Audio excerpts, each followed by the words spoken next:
welcome everyone. Thanks so much for joining us here in the Canbar Forum for our very special program tonight here at After Dark. My name is Sam. I'm a program developer and I'm part of the team that puts together these shows every Thursday here at the Exploratorium. And thank you so much for being here. As the museum is a place dedicated to awareness and being keenly aware of the world around us, we also remind ourselves to be aware of how we got here. So where we are right now is on the unceded territory of the Ramaytush on the San Francisco Bay. And in concert with the indigenous community here, we've crafted a land acknowledgement.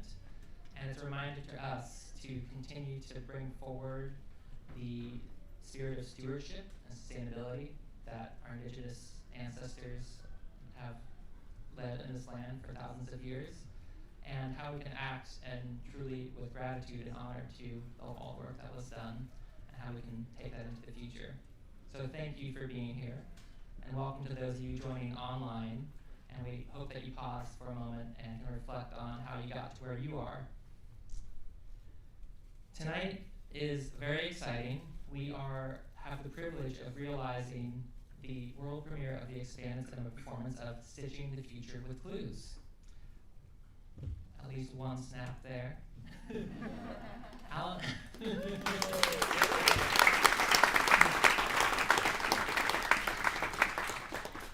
This is an expanded cinema experimental documentary coming from the mind of artist Allison Leigh Holt. This is a project that has been germinating for a number of years and was poised to be released in 2020. A version of it was released, but that did not quite include the same dynamic performance that you will see on stage tonight here. I had the privilege of seeing the single channel version of Stitching the Future with Clues at Berkeley Art Museum Pacific Film Archive, and Allison has been such a great partner in bringing her work here to the stage in collaboration with Kit Young and Amma Ateria. I'm curious, how many of you have ever experienced expanded cinema before? Okay, so about half. So that means half of you are in for a treat. What expanded cinema is really taking the film-going experience to the next dimension and level, combining performance, interactivity, and really inviting you to be in the space and in the place. What you're going to see here performed on stage is emergent, and it's only going to exist for the time that we're seeing it, especially with the way that these three collaborators will be working on the stage together. This year marks the 40th anniversary of the Cinema Arts Program at the Exploratorium, founded and directed by Liz Kine.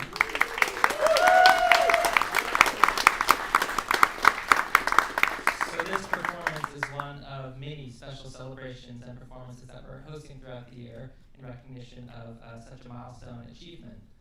And it's performances like this that really push and expand the boundaries of cinema, that we show experimental film and show experiential cinema.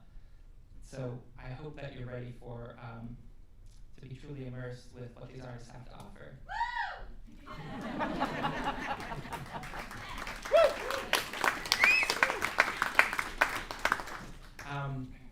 You'll see it unfold as it happens, but I do want to just point out briefly some of the props that you'll see on stage. Director, editor, text writer Allison Holt will be stationed here with these lenses and video switcher. Video feedback artist Kit Young will be over there at his table doing live projections and video feedback that will be interwoven through the piece. And over there at that station, Amma Ateria will be playing her composed score that's going to be fully immersive in the room, swimming around you as you watch this. So the other great thing about these expanded cinema performances is a chance to kind of see behind the scenes and understand how it all comes together in this individual way that it will. The piece is about 25 minutes long, and we are so lucky to be joined by neuroscientist Clifford Saron, who will be in conversation with Allison following the performance. So we hope that as you watch the documentary, you can think of some questions and be ready to be in dialogue with Cliff and Allison after the show. I think that's all I have to say. I really want to thank our co-presenters for this performance. The Djerassi Artist Residence Program helped get the word out. Allison is a former resident there. And Shapeshifters Cinemas, based in Oakland, also was very generous with offering promotional support and housed the early iterations of this piece. And last but not least, Gregory Sharpen of KALX also hosted Allison and Amma on the air just a couple days ago and promoting, so thank you to Gregory as well.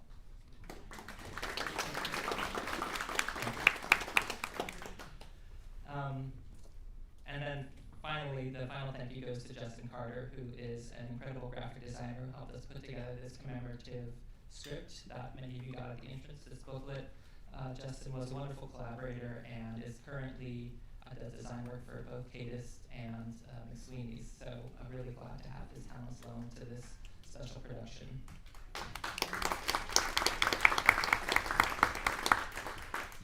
So thank you for your time. Get ready for an immersive experience.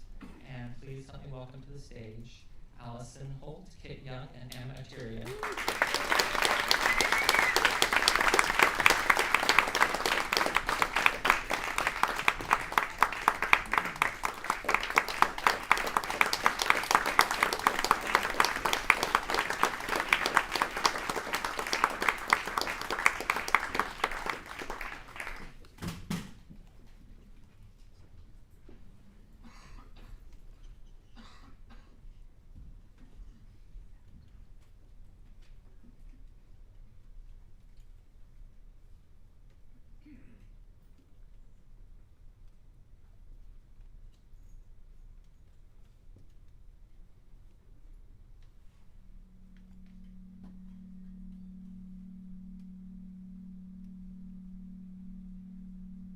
We are born and educated into an ontology that divides up and thingifies our world.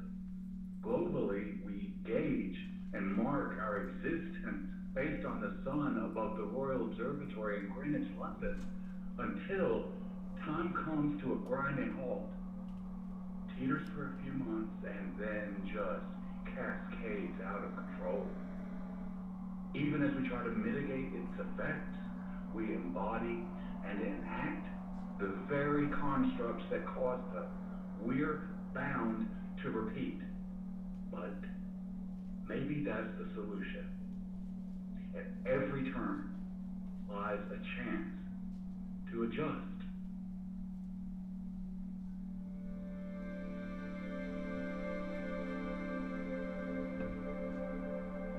It begins with a spark, an event, a phenomenon, a signal. Trees, responding to an infestation, produce insecticidal chemicals and exchange them across a network of roots and fungi called mycorrhiza. Predator ignites a murmuration of starlings, and each bird is simultaneously attracted to, repelled by, and in alignment with its neighbor, creating a perpetuating liquid swarm. Think of the sensing, processing, and exchanging of information happening here. Each is a system engaged in dialogue. Observing its own behaviors, each then uses what it knows to adjust them toward its purpose and moves on. We move through a world in never-ending conversation with itself.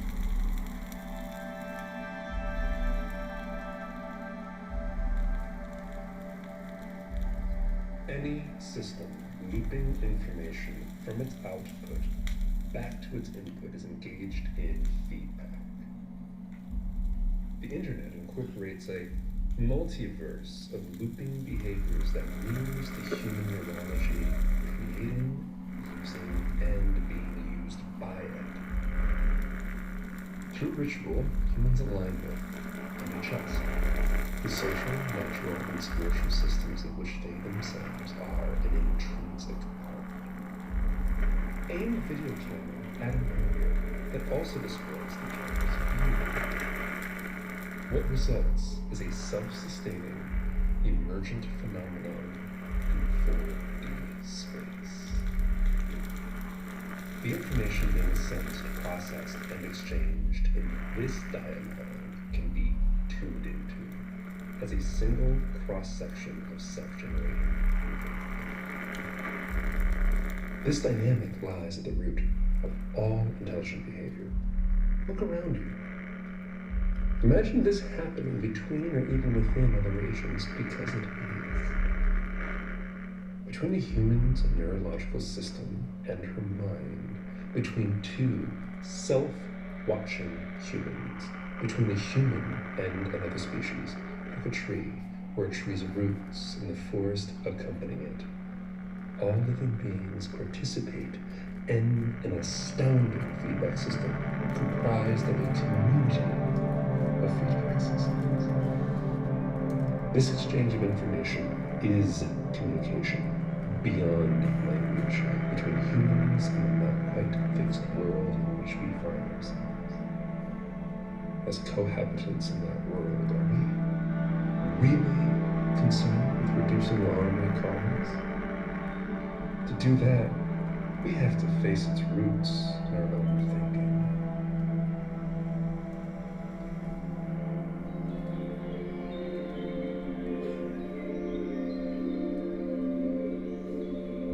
Anthropocentrism means exploiting every other species and the earth you're born of and pretending that you didn't do it.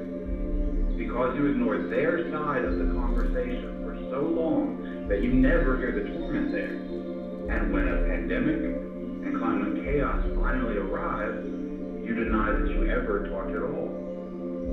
We're doing this to them, but we're doing something much worse to ourselves. Embodied, embedded, extended, and enacted mind. 4E cognition describes humans as not only in constant conversation with other species already, but the structure of the human brain as in constant adjustment to its living environment. We are vibrant assemblages of ongoing perceptual, cognitive, and emotional processes. Through our interactions, we recreate, maintain, and preserve a mental model of our environment and of ourselves, transforming and being transformed continuously. In the face of an ever-changing environment, all organisms make efforts to maintain an inner equilibrium or autopoiesis, contending with what works in concert with their internal system and what does not in a variety of ways. Like that murmuration of stars within, this ongoing self-adjustment is always unique.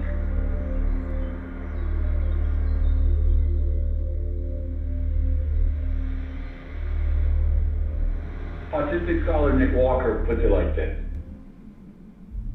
Current evidence indicates that particularly high levels of synaptic connectivity and responsiveness characterize autistic brains. This tends to make the autistic individual's subjective experience more intense and chaotic than that of non-autistic individuals. On both the sensory, motor, and cognitive levels, the autistic mind tends to register both more information, and the impact of each bit of information tends to be both stronger and less predictable.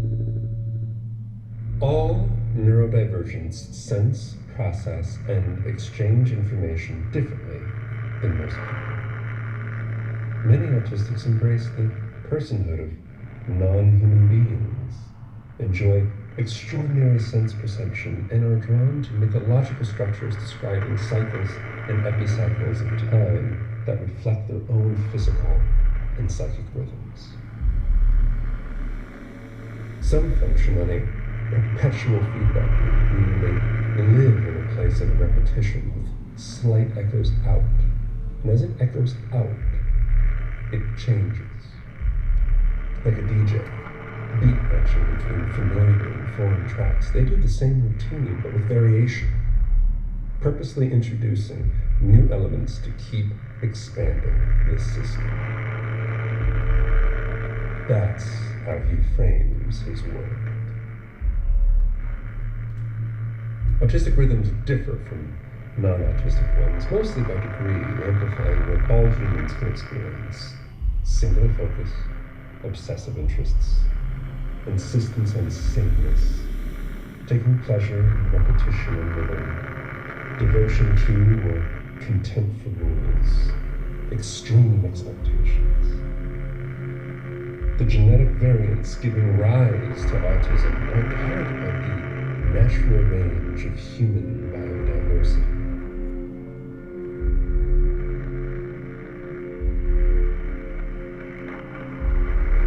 Often referred to as spectrum, autism is anything but linear.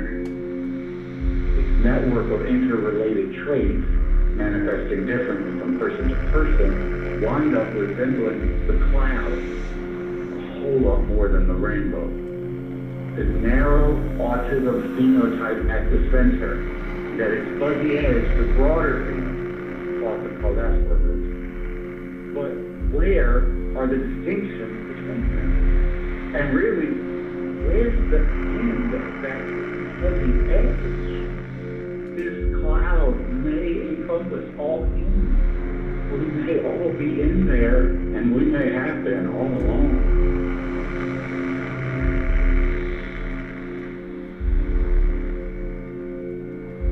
Biological attunement to feedback in neurodivergence is persistent. There's something important here. Our alienation from that attunement is what the rapacious, untenable enterprise suffocating us all relies upon. Our self-conquest. Neurodivergence is an antidote.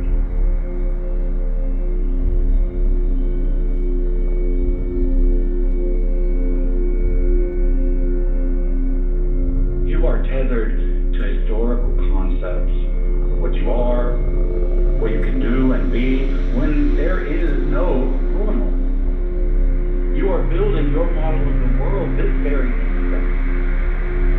Conceive of yourself beyond the confines of the human scale as a process involving larger processing, building blocks of future forms. Witness the intelligence in living systems and exist as a companion species on the day to day. We are engaged in feedback already, whether we admit it or not. We have to begin to notice we're beings of transformation, not accommodation, stitching the future with clues.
to reset the stage for a conversation with Clifford Saron and Allison Holt.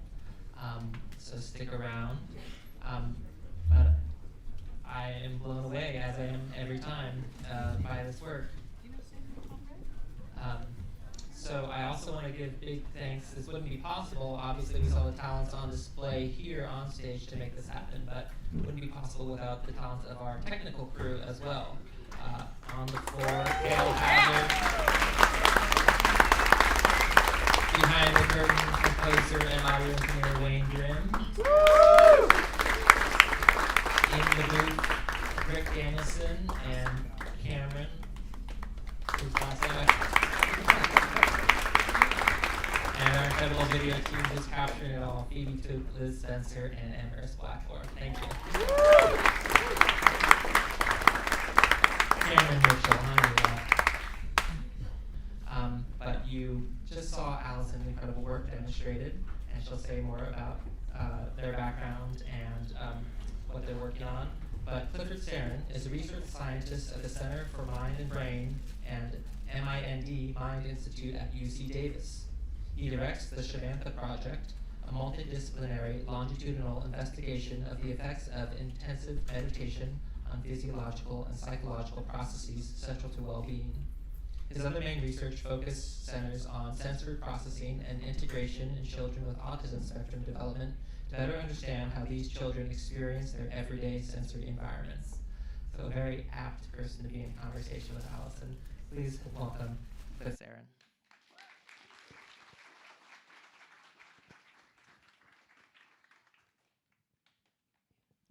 I'm more nervous talking to you guys than I am performing. I want to just say thank you to the Exploratorium, to everyone here, especially Sam, for the kind invitation. But to Liz, it's a real honor to be included in the lineup for this year-long celebration of 40 years of cinematic programming at the Exploratorium. So I just have to say, this is also a bit of a celebration of Liz. And yeah. You can probably hear that I have a little hoarse voice right now. I'm recovering from a cold, so forgive me. But it's, I'm also quite honored to be in conversation with my dear friend Cliff. So there are a couple things that we really wanted to, salient points in the piece that we just wanted to make sure we talked about before bringing it to a Q&A with everybody. But I would really love for it to be like a dialogue with you. So, the most important idea of this piece is this third space that is emergent in conversation, in dialogue, in any dialogue, and that's what we'd like to begin talking about. So I think when I first saw this piece in the filmic, non-interactive format, I felt that it was a manifesto of my view of the world in many ways, that spoke directly to a sense of what it is to live and sense in the world. Mm-hmm. And this idea of a third space we're creating right now, here, but it's deeply shaped by all of you. And so we're actually in a silent, nonverbal dialogue that is not silent in its effect. Through the architecture and the sound, and even as I speak and I hear myself, it affects what I say next. So I want to ask you, on a kind of daily basis, can you give me an example of when you just, going about your business, stop and experience a third space in a daily life activity? Sure. have a few houseplants that are just troopers. They've been with me for a long time, and I think about them a lot. So in paying attention to them, I can see them making decisions about things, and so I'm definitely in, like, I'm paying attention to how our living together works, you know, and how they're, you know, it's maybe a little bit hard to describe in words, but that there is a real, I don't know, there is the shared third space there. Like, there was a branch that failed on a plant that grows just one and then two, and instead of growing another one in this direction, it aborted that one and continued in the other direction. And I'm constantly, like, paying attention to how it's going about doing those things. So, I mean, it's a little bit difficult to say that there's like that it's experiencing me, but I'm certain that it would be different. It would be a different plant in another space. But your experience of a human life includes the plant. Mm-hmm. And so the non-human world, the greater than human world, is very much alive and brings you out of just this corporal envelope. I'm imagining, my own decision-making and, you know, the decision-making patterns that other people have through observing how this plant is doing what it does and how it's capturing moisture from the air and traveling it down the leaf to its root.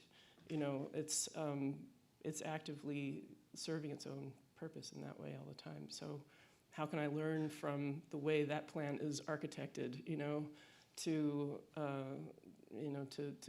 do something similar in my own behavior, in my own existence, which is how, like, Velcro got invented, you know.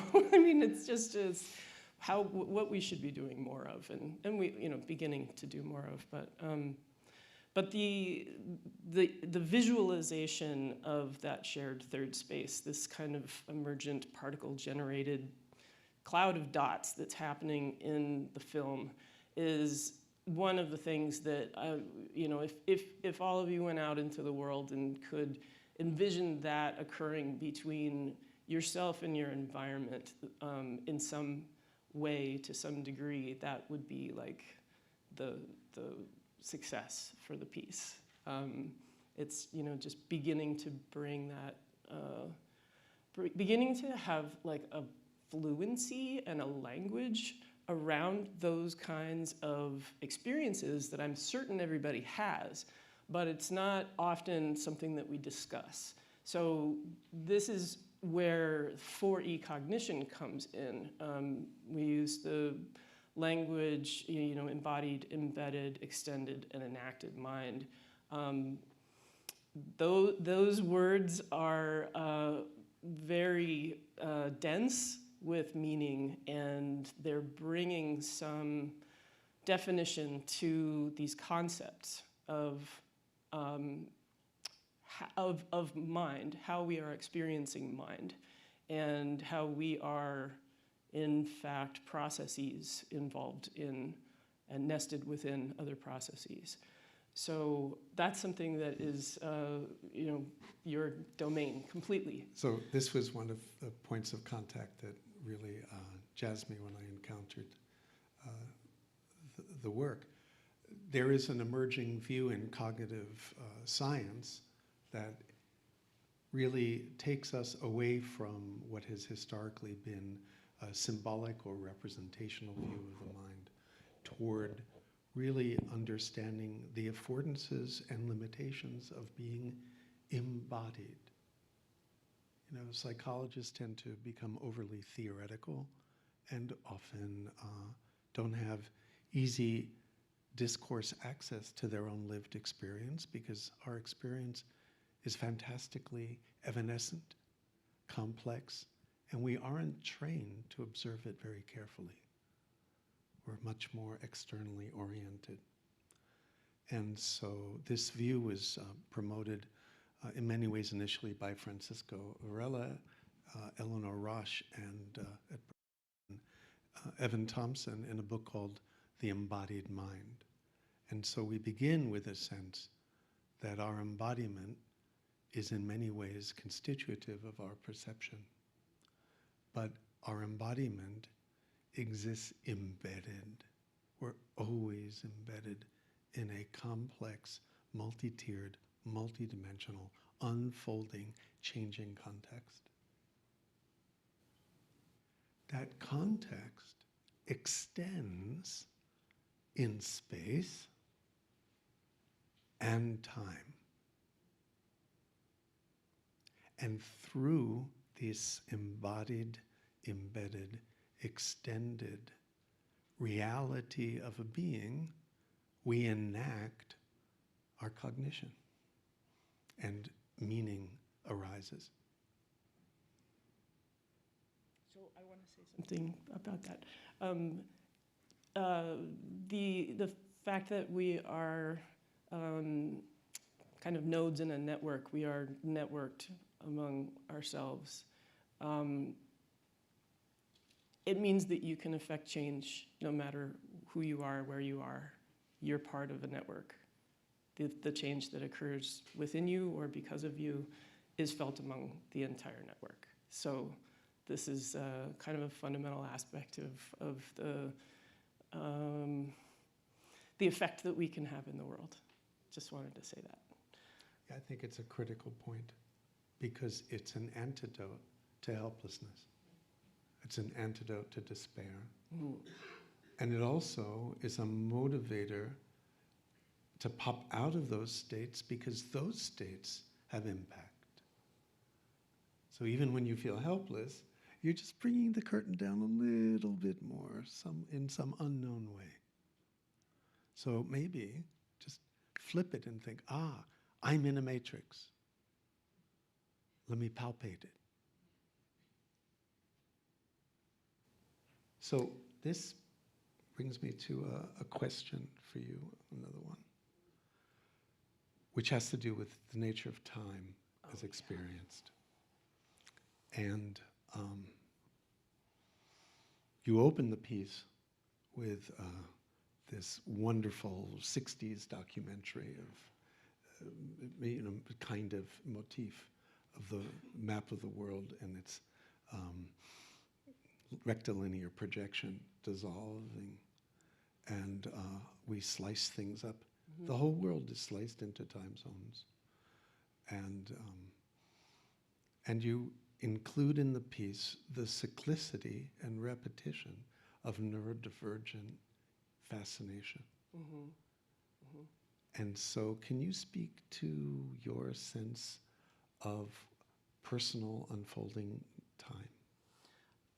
Yes, and I want to say that the earth being divided up into like orange slices and carved into a grid represents the tyranny that we all live under every day. So it is something that is so fundamental to the mass hallucination that we're wandering around in that it was really important to open the piece. And it's kind of a prologue. The piece starts like that, and then it changes and goes into the rest of these ideas. But I want to say in the beginning of this piece, time is not the way, it doesn't have anything to do with the clocks that we deal with. And your question about that time, it's only been a little over 100 years that we've lived that way. It's really not necessary, and you can change that. So really the time, the mechanical time that we live under began by just trying to deal with the fact that the speed of trains was carrying people from place to place at a rate that had never been dealt with before, and they had to come up with a way of talking about time, ordering, structuring time to accommodate that. So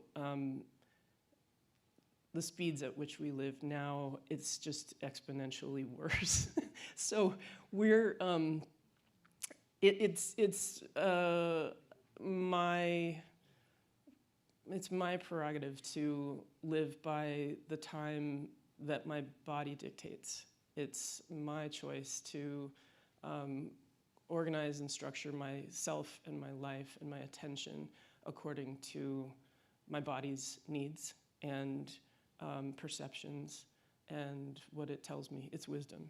So this is the kind of a little bit of an argument, I guess, that's happening. This is the manifesto part in the piece.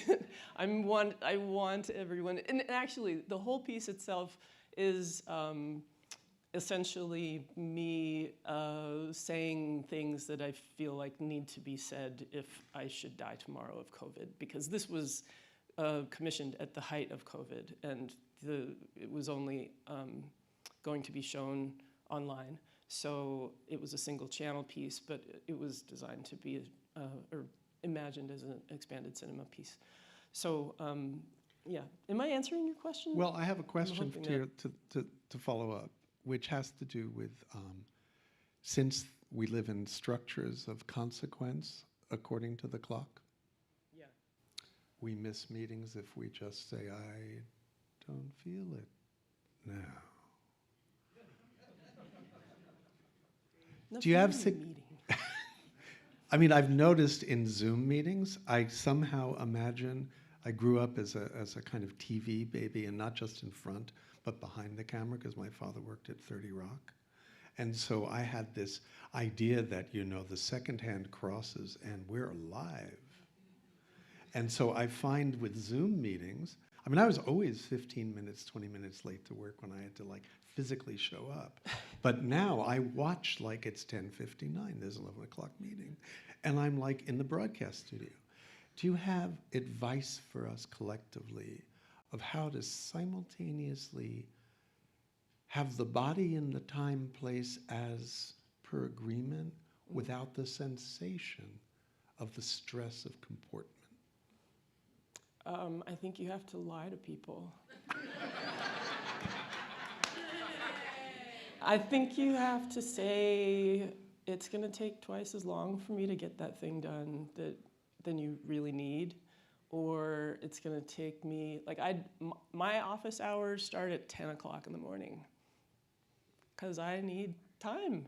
I have, since I was a little girl, I need to wake up. It takes me an hour to get out of bed because I have to daydream, and that's non-negotiable. So there's certain things that are like my day, me being who I am, is contingent on daydreaming for an hour in the morning. I must. So I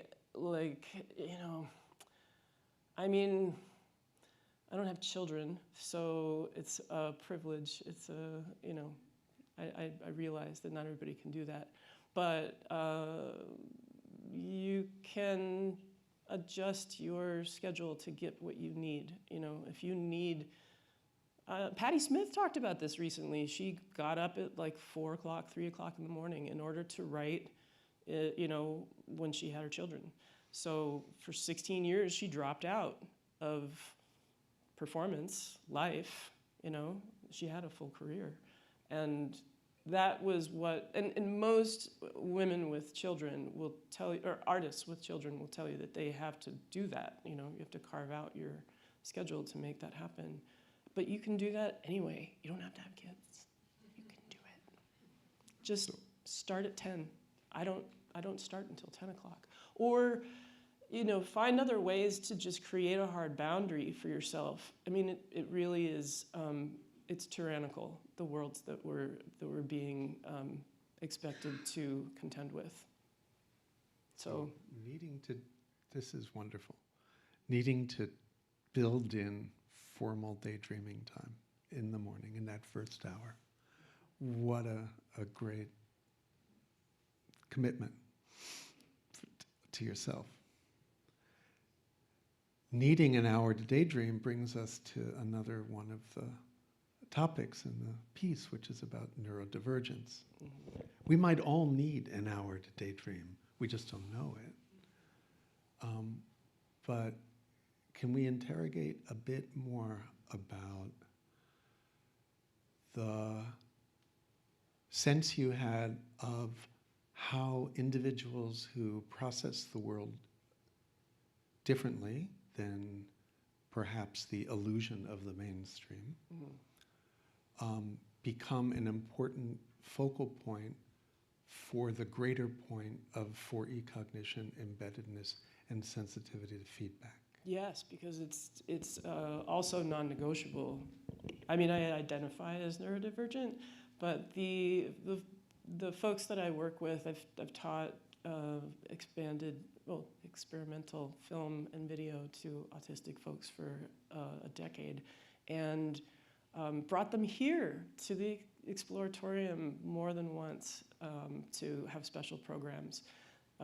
So there's, when people sense and process and exchange information according to their own clock that really can't abide by another clock, they just have their own ways of doing things. And there's, of course, problems that occur in relation with other folks that are like, but the tyranny, we have to keep that going, you know, like you must live by the clock. This is the big argument between folks who are autistic and maybe more profoundly autistic than allegedly neurotypical people who are able to socialize according to the clock. The demand that you must live by the clock, which is really not necessary, it simply can't be done by certain individuals.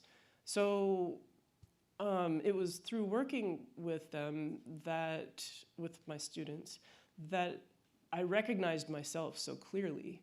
Of course, I'm not profoundly autistic, but this is where my concept of this cloud model started to develop, because I deal with people who are so different from one another and yet have similarities, that the spectrum thing did not make sense to me.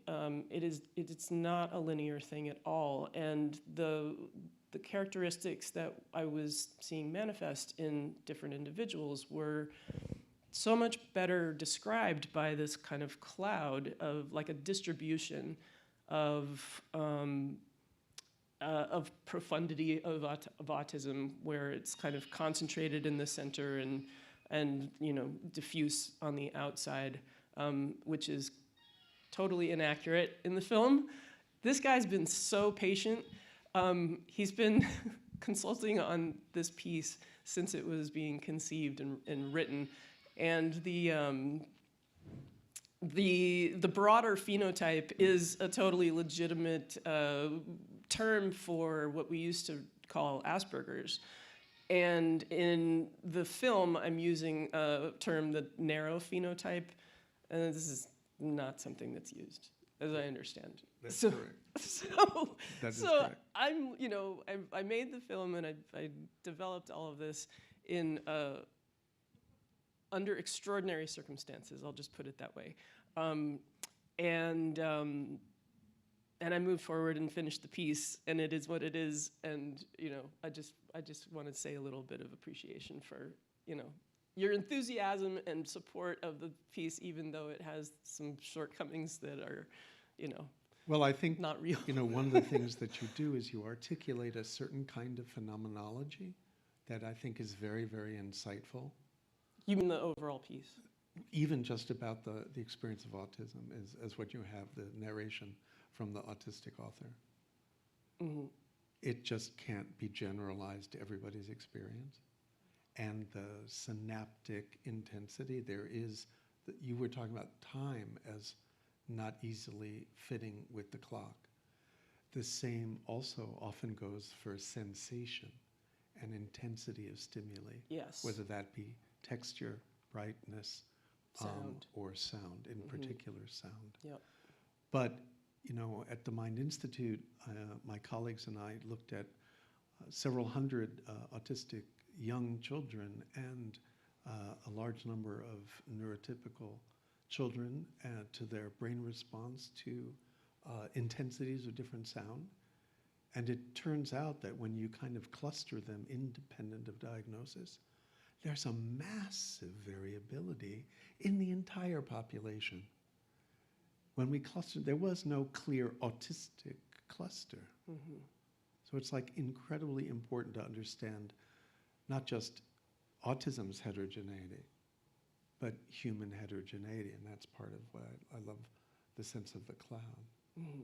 Perhaps we've got, is it Q&A time? I know, I was wondering if we should stop. Shall we open it up? I think so. So if you just raise your hand or signal to me, I can bring the microphone to you. I'm happy to talk about the art part too. We've been talking about all the ideas in the film. Thanks. Really amazing piece. Thank you. I guess, to what extent do you think the second half of the piece is artistic interpretation versus an actual lived experience of, 25% of the people at the center of the cloud? You know, to what extent do you think the way of seeing those feedback loops is something that you experience or your students experience on a daily basis, or, artistic interpretation of that? Oh, artistic interpretation of it. I think it's kind of what I just wanted to do. It's like, so for one thing, this setup has been in my living room for 3 years or so, and what you're seeing comes out of just messing around in my house and exploring my own sensory preferences. So as you know, identifying as a neurodivergent person, this is what I like to live in, and if you come over to my place, you can play, and so this is kind of me inviting you into that part of my experience. And everybody that's worked on this film to some degree or another, in some way or another, is neurodivergent, almost everyone. So let's see. Feedback is also a theme in my work for many, many years, and something that in a more like conceptual or philosophical realm. I'm describing that to some degree in language and ideas here, but taking a baby step towards working with systems, working with structures of feedback. And the next phase of my practice will be very deliberate in working with complex systems and systems thinking.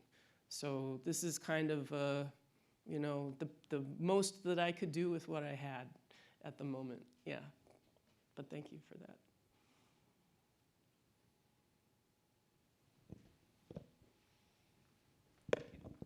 Could you elaborate what you just said a little bit? What do you want to know? Honestly, all, but that's probably too much, so you tell me. Well, tell me a little bit more about what's most interesting to you. You said using complex systems and systems thinking for the next phase, much more deliberate elaboration of that. That seems interesting. Okay, so I want to make something better than a film. Okay. I want to make something that you can experience that third space. I want you to be able to do the play in that third space. I want you to be able to feel it and see some visualization of it or hear it. to experience the phenomena that's occurring. And if that is happening in physical models, like technological models, for instance, let's see, we don't have it set up, but so this camera right here is part of Kit's setup, right? So it was aiming at that monitor. When you're seeing the diagram of a monitor with a camera aimed at it, it's happening in the piece. Like, we're using it. Very nice. Thank you. Well, I mean, I especially appreciated the music of the spheres, since reflections through spheres generate all rigid motions. Mm-hmm.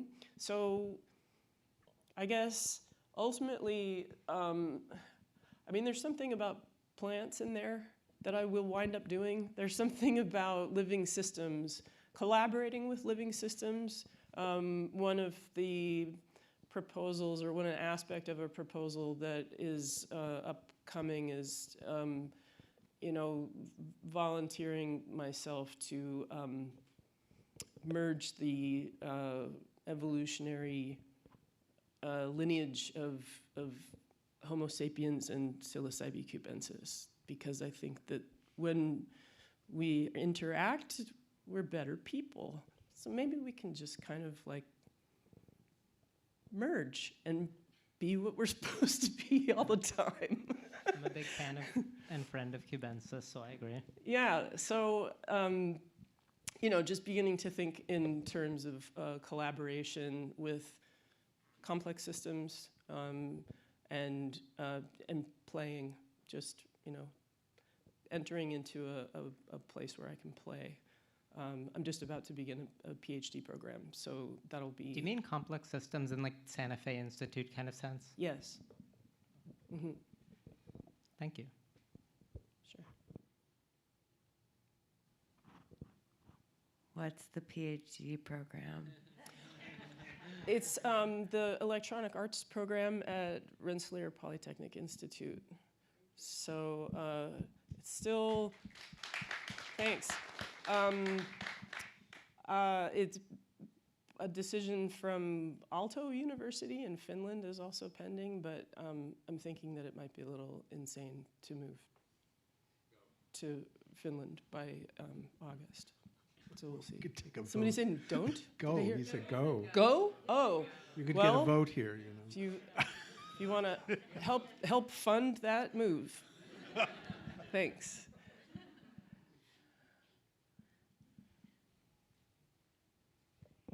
Thank you for everything. I wanted to hear more about what your relationship with time is like in relation to stimulation, and if your sensory input affects what that relationship of time looks like for you. I might need a little bit more information. I was going to ask the same question. Yeah. I need. Don't dump that on me. Tell me a little bit more. Maybe you can ask the question in a little bit different way. Maybe, for example, if you're in a space where you're experiencing more positive stimulation, whether it's you're spending a lot of times in a green space with lots of plants and you're feeling, you know, whatever sensations as a result of that visual input or tactile interaction you're having, if you find that time is slower or faster or exists in a different way than if you're listening to Bart screeching really loudly and you're, you know, on the way somewhere, or if you're in that daydream space, does it really feel like an hour, or does it feel like a completely different experience versus when you're trying to make sure you show up for a meeting to make sure you get into your PhD program? Well, okay, so what you're asking is a little bit about engaging in mechanical time versus not. So I definitely go in and out of engaging in mechanical time.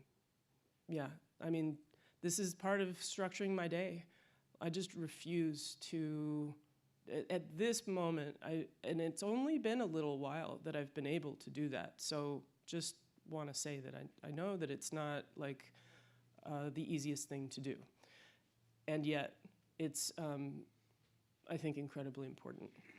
So yes, when I have to run a Zoom meeting, I have to like be present and conscious and on it, you know? And I'm capable of doing that. But in other times,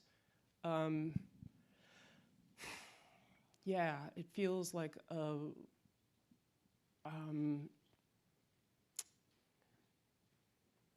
maybe there's an opportunity for reverie more often.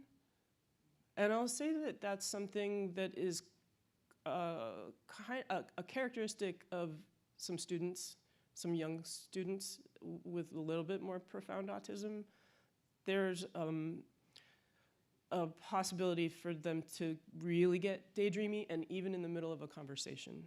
So, you know, so I can just maybe answer your question, not as much from my experience, because it's hard to give concrete examples at this time. I'm still learning, I'm still developing my own literacy of my bodily time. But I can tell you about students that I have who, in the middle of talking to them, it'll take a very long time for them to respond. And they're somewhere, they're with me. But if I'm patient, I can just be like, you know, just checking, just kind of like give them another prompt, and they'll answer. But it's gonna take as long as it takes for them to answer. So what's happening for them in that moment, I can't tell you exactly, but it's like if I tried to push them, if I tried to make them answer, it would be a very difficult day, you know, yeah. And I guess what I mean to say is that I think that we're all kind of doing that more than we should be. We're all shoehorning ourselves into these modes of working that don't work for anyone. I just want to piggyback on what you just said, because I think it's very profound. I think it's incredibly important to experience what I call, in a crazy Cliff way, ontological equivalence of all minds. If the world could appear differently for that human being at that moment, it would. And so we need to not yank people into a normative frame, but expand our frame to encompass their reality as a moral commitment to being in the world. And that's disability justice at the root, right? Yeah. I mean, the most radical stuff that's happening is in the realm of disability justice. And this piece was commissioned by curators Ann Fox and Jessica Cooley for an exhibition called Indisposable at the Ford Foundation Gallery, excuse me, in New York. And that exhibition was a really profound education for me, and was rooted in care. And it is one of the most life-changing experiences for me, because recognizing the difficulty in going about your day from a place of care in the kind of culture that we live in makes you recognize all of the injustices that we put up with on a daily basis. So some folks that are disabled, this, you know, ontological equivalence is something that we all deserve. So I have to report that we're crossing the boundary from formal time, and we're going to eschew into informal time. We're going to wind up the formal part of this conversation and thank Cliff and Allison once more, but we're all still in this space. No one's disappearing, so we can continue the conversation. But thank you so much for your patience and amazing questions. And thank you, Clifford and Allison and Kit and Amma everybody for the whole performance.